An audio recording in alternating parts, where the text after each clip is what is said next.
Carnaval, o GDF anuncia a mudança de lugar e desiste de atrações nacionais em nome da economia e da segurança. Confusão no treinamento de agentes de segurança terminou com alunos feridos depois de alguém jogar misteriosamente uma bomba de gás na sala. Agora é lei. Distritais obrigam botão do pânico e câmeras de segurança nos carros dos motoristas de aplicativo.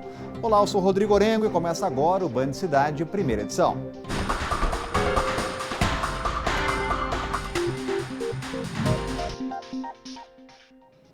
Depois da morte de um folião no último sábado, o governo voltou atrás e cancelou a festa na área do Museu da República, local que o jovem foi assassinado. O carnaval foi transferido para a Funarte, que fica perto da Torre de TV. Mas não é só isso. As atrações nacionais de peso saíram da programação e o GDF diz que prefere valorizar artistas locais e que levou em conta a questão da segurança. Ficou decidido que a festa da Esplanada será transferida para a Funarte. A expectativa é economizar R$ 2 milhões, que serão investidos nas comemorações do aniversário de Brasília. A gente está consciente que está fazendo a coisa certa. A decisão veio depois de uma reunião entre o governador Ibanez Rocha e o secretário de Cultura Bartolomeu Rodrigues. Com isso, todos os shows das atrações nacionais, como o Pissirico e Elba Ramalho, foram cancelados. O que nos motivou, sobretudo, foram três eixos principais que a gente considera relevante neste momento. Um, da economicidade. Segundo, valorização, que eu já falei, valorização dos artistas de Brasília. Nós temos que dar muita ênfase aos artistas de Brasília. O terceiro ponto, justamente, da segurança. Nós temos que promover um carnaval seguro. Sabe, Brasília toda está chocada com o que aconteceu, certo? Eu acho que a gente tem que dar uma resposta e, portanto, a gente levou muito em consideração tudo que está acontecendo. No último sábado, 90 mil foliões participaram de um bloco de pré-carnaval em frente ao Museu Nacional. Foram registrados vários casos de roubos, brigas generalizadas e facadas. Um estudante, Matheus Barbosa, de 18 anos, morreu esfaqueado depois da festa e outras 12 pessoas ficaram feridas. O metrô também foi alvo de vandalismo. Os primeiros exames feitos nos brasileiros repatriados de Wuhan deram negativa para o coronavírus. Brasileiros em quarentena na base aérea de Anápolis ainda passarão por outros exames. Hoje é o 4º dia de confinamento. Recuperados da longa viagem da China até Anápolis, os brasileiros passaram a receber diariamente uma programação contendo toda a rotina de exames. A modelo Adriele, de 18 anos, faz parte do grupo de repatriados. Em entrevista à Band News TV, ela contou um pouco sobre a rotina na base aérea. Todos nós estamos na mesma ala, a gente só é separado por quartos, cada um tem seu quarto individual, exceto as famílias que ficam juntas. Mas a gente pode sim entrar em contato com os outros brasileiros, inclusive o tempo que a gente quiser mesmo, é liberado. Só que a gente tem que fazer o uso da máscara sempre, a gente não pode sair sem ela. Aqui dentro do quarto onde eu estou gravando com vocês, eu posso ficar sem, mas a partir do momento que eu passo da porta, eu tenho que fazer o uso dela. Eles estão tentando fazer a gente passar por uma situação mais normal possível, embora seja uma quarentena, né? Os repatriados conseguiram finalmente aproveitar a área ao ar livre que foi preparada para eles aqui na base aérea. Isso graças a uma trégua na chuva que caiu aqui sem parar nos últimos dias. Ontem, o grupo se reuniu para ver a apresentação de uma banda militar.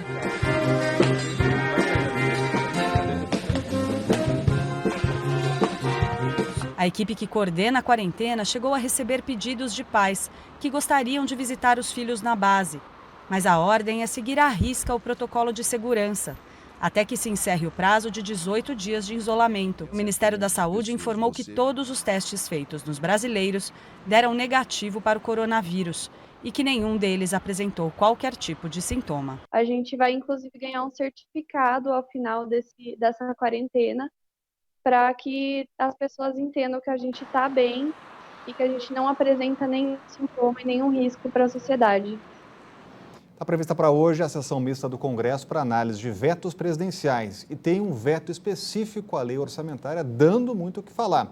Também hoje deve ser instalada finalmente a Comissão Mista da Reforma Tributária. Tem detalhes chegando ao vivo com a Renata Dourado, já está com a gente. Muito boa tarde, Renata. São assuntos importantes aí no Congresso, né, Renata? Assuntos importantes, retomando aí a pauta, a agenda tão importante para todo o país. Então, essa sessão, boa tarde, Rodrigo, para você e para todos que nos acompanham. Essa sessão mista está prevista para começar logo mais às 14h para analisar os vetos presidenciais. Foi uma sessão convocada pelo presidente do Congresso, que também é o presidente do Senado, Davi Alcolumbre, e ontem tanto o presidente do Senado quanto o presidente da Câmara, Rodrigo Maia, se reuniram com o governo e chegaram, portanto, a esse acordo. Eles vão manter vetos considerados importantes pelo governo, mas vão derrubar esse veto que você falou, que é polêmico e também é muito importante. Com a derrubada desse veto, será permitida, vai manter, na verdade, o chamado orçamento impositivo, que na prática o governo vai ter que manter e acompanhar aquilo que foi aprovado pelo Congresso Nacional, com relação às finanças, com relação a todos os recursos do governo. Então vai ter que seguir aquilo que foi aprovado pelo Congresso Nacional, dando aí, portanto, um protagonismo maior ao legislativo, né, os deputados e senadores, e fortalecendo também o legislativo. Então foi feito esse acordo com relação a essa análise dos vetos hoje à tarde. Falando um pouco sobre reforma tributária, finalmente, pelo que a gente apurou aí, vai ser instalada hoje essa comissão mista, formada por 20 deputados, 20 senadores, que vai ter aquele importante papel de resumir, de unificar as propostas que tramitam tanto na Câmara quanto no Senado com relação à reforma tributária. Vai formar, portanto, um texto, uma proposta única. Eles também vão incluir sugestões do governo. Essas sugestões ainda não foram enviadas, então há uma pressão também para que o governo envie, para que essa proposta, essa reforma, seja votada, a ideia é que seja votada ainda nesse primeiro semestre. Com relação a uma outra reforma, a reforma administrativa, há um racha dentro do governo, então você tem a equipe econômica que diz que sim, que o governo deve enviar o quanto antes essa reforma para ser analisada pelo Congresso Nacional, porque considera uma reforma importante também para equilibrar as finanças. Por outro lado, você tem ali a equipe mais política que acha que não é o momento, que vai ter um desgaste muito grande.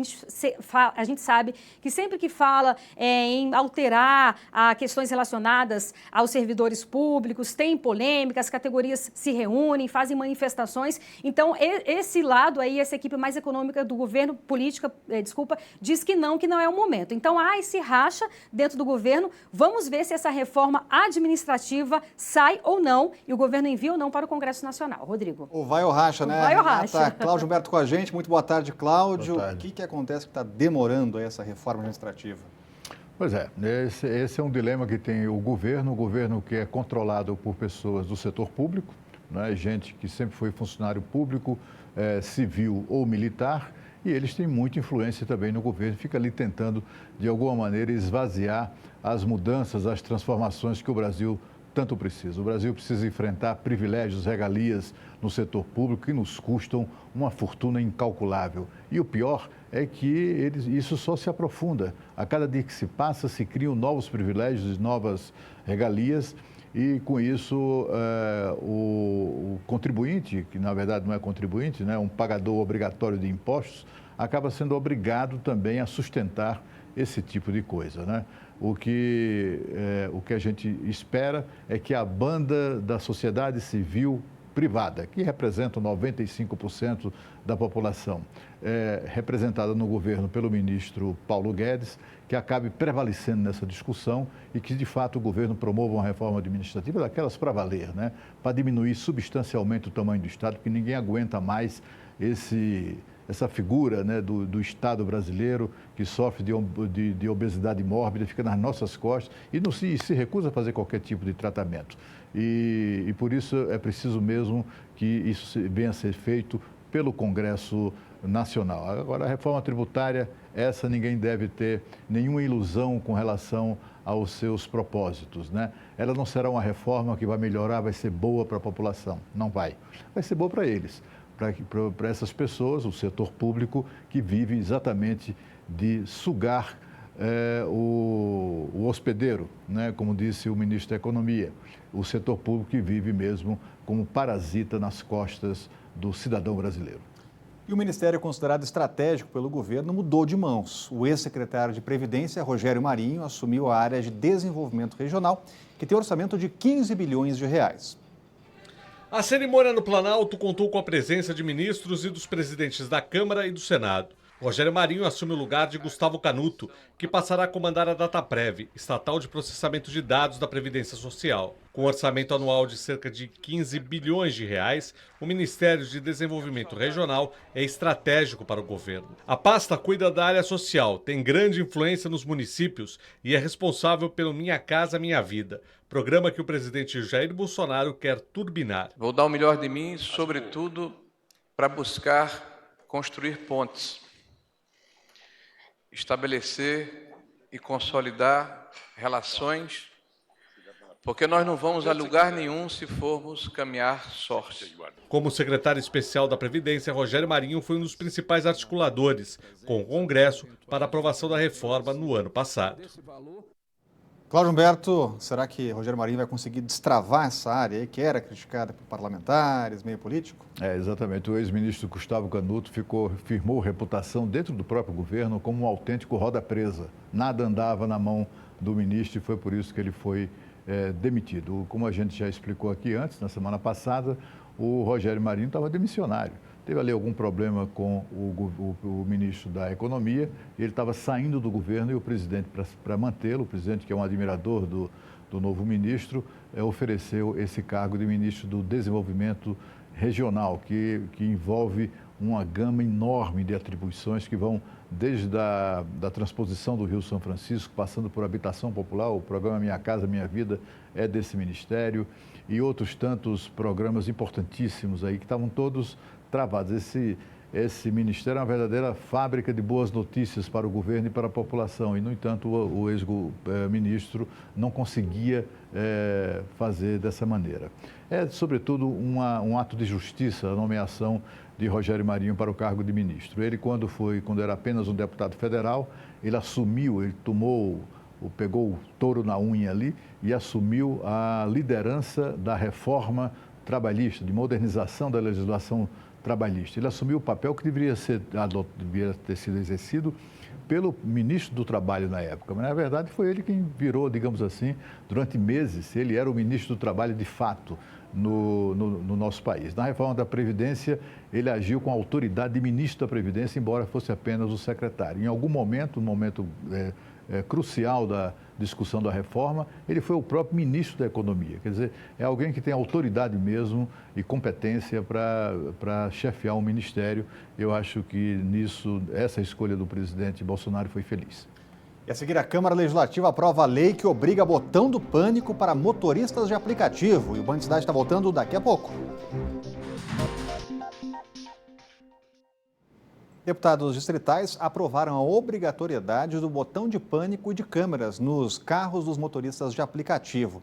E não é só isso, os profissionais também vão ter acesso às fotos dos clientes. A nova lei é uma resposta à onda crescente de violência. O ano mal começou e já são 4 mortes de motoristas em assaltos. Para começar a valer, falta agora a sanção do governador. O projeto de lei foi aprovado em segundo turno. Declaro encerrada a votação.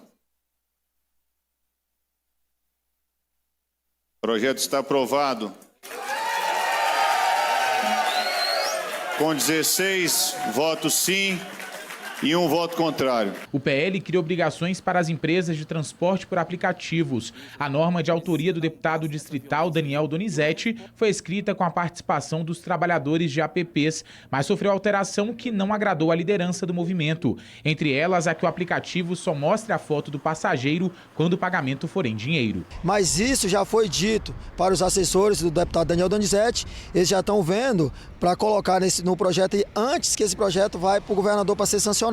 Os principais pontos são a opção de não atender corridas pagas em dinheiro, saber o destino final da viagem, disponibilizar um botão do pânico e a instalação de câmeras de vídeo monitoramento. Esse projeto eles vão salvar vidas, porque no caso do reconhecimento facial do passageiro com foto já ajuda muito.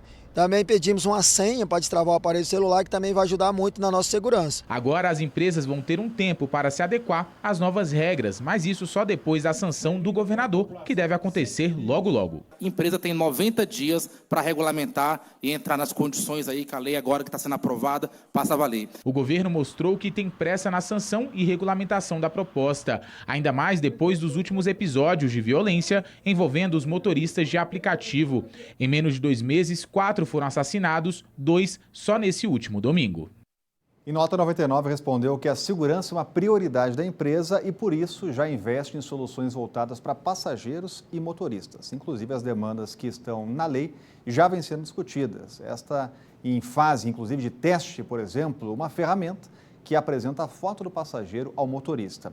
A empresa diz estar aberta ao diálogo para construir melhor solução para Brasília. A Uber também falou em prioridade na segurança e em esforços para proporcionar o que chamou de viagens mais agradáveis. A empresa, no entanto, se posicionou contra a nova lei.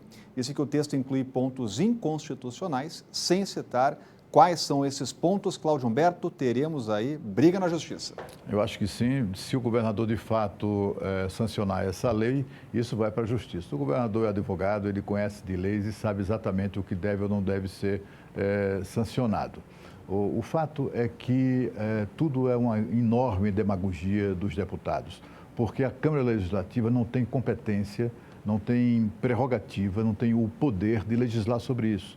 Quem legisla sobre isso é a União, é o Congresso Nacional e não as assembleias municipais ou estaduais ou a Câmara Legislativa. Portanto, já a partir daí, a lei cai rapidamente por ser inconstitucional. E, de outro lado, constitui uma interferência indevida nas relações e nos procedimentos procedimentos empresariais. Não, sabe, o Estado não tem que estar se metendo nisso, não. E quem tem que se mobilizar para implantar medidas ou formas de transformar o trabalho do motorista de aplicativo mais seguro é o próprio motorista em combinação com a sua empresa. Tanto assim que as empresas já estão dizendo que já tem alguns desses procedimentos em fase de teste. É injusto colocar isso na conta do cidadão, porque negócio de botão de pânico, de vídeo monitoramento, câmera não sei de que, isso é tudo conversa mole para ir no nosso bolso e tirar o dinheiro para pagar para esse custo. Isso será feito pela via do imposto ou será feito pela via da tarifa. Ao fim e ao cabo, nós é que vamos pagar o pato pela questão da insegurança dos motoristas de aplicativo. E o Supremo Tribunal Federal deve julgar hoje se motorista profissional que cometeu homicídio culposo ao volante, ou seja, sem intenção de matar, deve ter a carteira suspensa. A decisão tomada pela Corte vai ser aplicada pelos demais tribunais do país. A gente volta a falar ao vivo com a Renata Dourado. Quais são as informações, Renata? Rodrigo, eles vão analisar um caso específico de um motorista lá no interior de Minas Gerais, em Barbacena, que atropelou um motorista de ônibus, portanto um motorista profissional, que atropelou e matou um motociclista.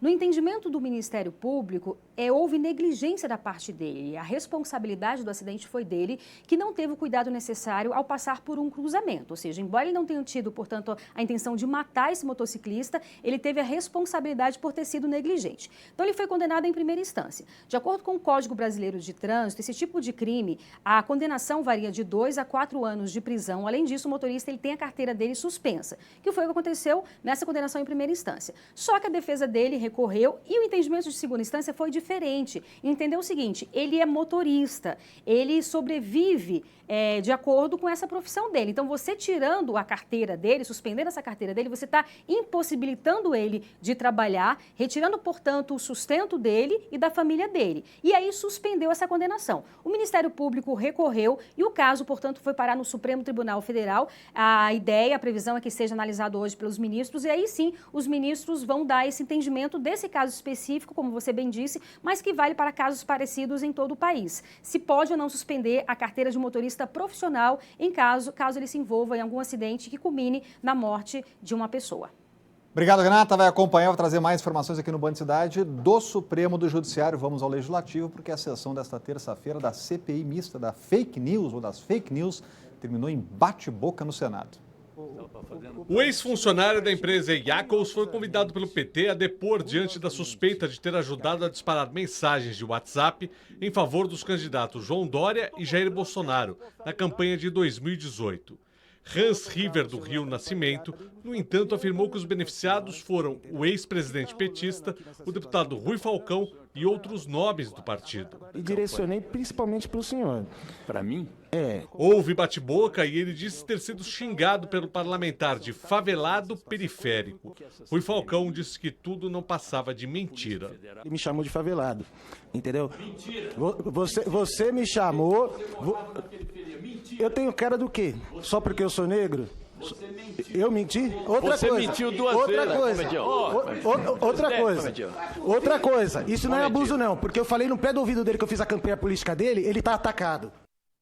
Cláudio Humberto, onde é que está o decoro lá, o decoro no parlamento? Pois é, e o decoro de quem denunciou impulsionamento ilegal do ex-presidente Bolsonaro, agora, assim, esse depoimento significou um tiro pela culatra, né? Afinal de contas, o que é fake? Terá sido fake a denúncia contra Bolsonaro? Porque, afinal de contas, se houve impulsionamento de mensagens, né, para favorecer candidatura, um impulsionamento é considerado ilegal, né? Esse, segundo o próprio autor do impulsionamento, não foi para beneficiar o Bolsonaro, foi para beneficiar o PT. Por que é que os autores da denúncia, em vez de denunciarem o PT, denunciaram o Bolsonaro? Bom, essa confusão toda acaba desmoralizando uma instituição que é sagrada no Congresso Nacional, que é a Comissão Parlamentar de Inquérito, né?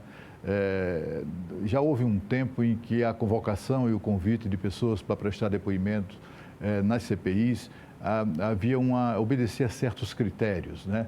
De pessoas que fossem oferecer, enfim, informações efetivamente úteis. O que a gente viu ontem foi esse cidadão aí, não apenas desmoralizando a acusação do PT, como também insultando a jornalista que publicou a primeira reportagem sobre esse assunto. E isso, de fato, não contribui muito para o esclarecimento dos fatos. E agora a Renata Dourado volta com uma informação importante sobre a retomada do ano letivo. Na volta às aulas, pais, alunos e motoristas devem ficar atentos a certos detalhes e procedimentos. O motorista deve reduzir a velocidade ao circular próximo à escola e, quando estacionar, jamais fazê-lo em filas duplas. Lembrando que o uso da cadeirinha é obrigatório. Os alunos devem usar roupas claras e refletivas, que aumentem a sua visibilidade. E as travessias devem ser feitas sempre na faixa de pedestres, com um adulto segurando a criança sempre pelo pulso. E não se esqueçam, ao contratar um transporte escolar, é essencial observar se a documentação está em dia. Essas são as dicas do Detran DF para que as nossas crianças e jovens fiquem mais seguros e protegidos. A educação é a melhor direção. E a seguir, treinamento de vigilantes termina com bomba de gás em sala de aula em Ceilândia. O Band Cidade volta daqui a pouco. As inscrições do Fundo de Financiamento, FIES, terminam hoje. Só para este semestre são 70 mil vagas. O FIES oferece financiamento a juros zeros nas universidades particulares para pessoas com renda de até 3 salários mínimos e com juros para estudantes com renda de até 5 salários mínimos. Para se inscrever, basta entrar no fies.mec.gov.br, está aparecendo aqui já para você o endereço, e o resultado sai no próximo dia 26, logo depois do Carnaval. Vai trazer mais informações aqui. Olha só que história. Um treinamento de formação para agentes de segurança privada virou uma confusão em Ceilândia Sul. Uma bomba de gás de efeito moral foi jogada dentro de uma sala e ninguém sabe ao certo o motivo. Os estudantes ficaram feridos e agora a Polícia Civil investiga o que aconteceu. O vídeo mostra os alunos tentando se proteger dos efeitos de bombas de gás lacrimogêneo. Repare que a porta está fechada. Depois, alguém que estava do lado de fora abre a porta, mas outras bombas são jogadas. Depois, as pessoas que estão no curso de reciclagem correm para a porta. Um homem de máscara aparece. Segundo os alunos, é um professor que dava aula de armas não letais.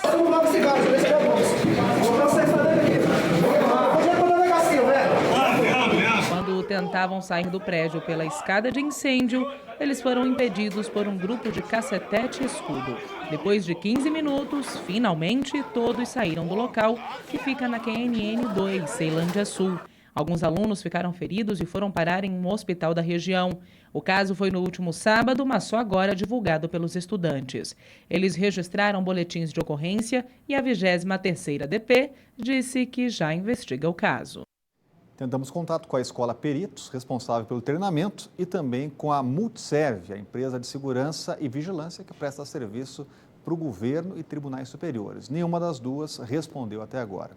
Atenção você que tem cães e gatos, o Instituto Brasília Ambiental e a Administração de São Sebastião vão abrir inscrições para a primeira campanha de castração de animais no ano de 2020. As inscrições podem ser feitas na próxima terça-feira, dia 18 de fevereiro, na sede da administração, na quadra 101. E nessa ação serão oferecidas vagas para o atendimento de 1.000 animais, sendo que cada tutor pode castrar até 3 animais. Para fazer a inscrição, é necessário ter em mãos um documento de identidade com cópia CPF e um comprovante de residência em nome do responsável ou declaração de residência. O resultado vai ser divulgado no site do Brasília Ambiental, com agendamento prévio, procedimento que vai ser feito pela clínica veterinária entre os meses de março e abril.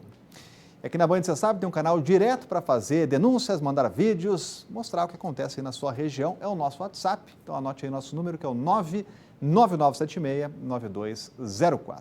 O Band Cidade, primeira edição, vai ficando por aqui.